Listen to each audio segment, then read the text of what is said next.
जुलाई में वफाकी हुकूमत ने बताया था कि जी 14 साल बाद हमारा करंट अकाउंट जो है वो सरप्लस हो गया। इस ऐलान के साथ ही हर तरफ से वाह वाह की सदाएं बुलंद होने लगी थी और तारीफों के पुल बांध दिए गए थे। आज कहा जा रहा है जी ब्लूमबर्ग ने दूसरी बड़ी मईशत करार दे दिया है पाकिस्तान को, उभरती हुई मईशत, बहुत ही तेजी नाल उभर रही मईशत, मतलब उभरती हुई नहीं कहना चाहिए, उबड़न वाली मईशत कहना चाहिए, उबड़ के जड़ी बाहर आ रही।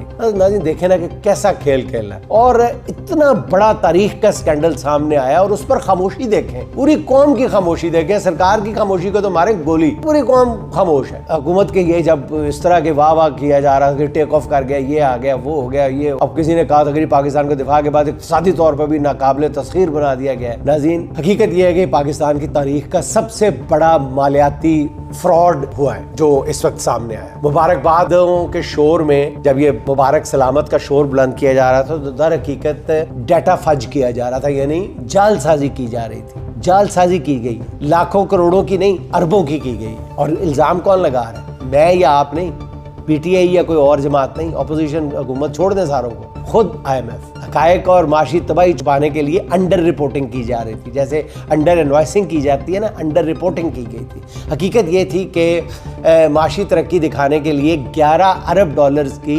इंपोर्ट्स कम दिखाई गई थी, यानी तजारती खजाना कम दिखाकर करंट अकाउंट को सरप्लस जाहिर किया गया था। अब इस कहना चाहिए कि डे लाइट रॉबरी यानी चिट्टे दिन किए गए फ्रॉड पर IMF ने वजाहत मांगी है, क्योंकि पाकिस्तान के 2 सरकारी इदारों के दरामदात के डाटा में 11 अरब डॉलर का फर्क सामने आया, कोई मामूली नहीं है। पाकिस्तान रेवेन्यू ऑटोमेशन लिमिटेड की रिपोर्ट की दरामदात जो है रिपोर्ट की गई है वो पाकिस्तान सिंगल विंडो के डाटा से 11 अरब डॉलर कम है। ये मामला IMF और पाकिस्तान के दरमियान जारी दूसरी शशमाही इक्तिसादी जो जायज़ा मुज़ाकरात के दौरान ये रिपोर्ट सामने आई है, जो आइंदा कर्ज की किस्त के इजरा के लिए निहायत अहम समझे जा रहे हैं मुज़ाकरात।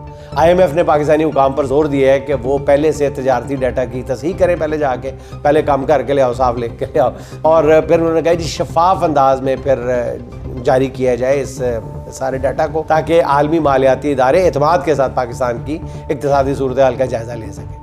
अब देखें इस गलत बयानी पर हुकूमत पाकिस्तान को कोई जुर्माना किया जाता है या उनकी तहरीरी वजाहत को कबूल किया जाता है, या हुकूमत पाकिस्तान या फाइनेंस मिनिस्ट्री जो है वो कौन सा नया बहाना तराशती है।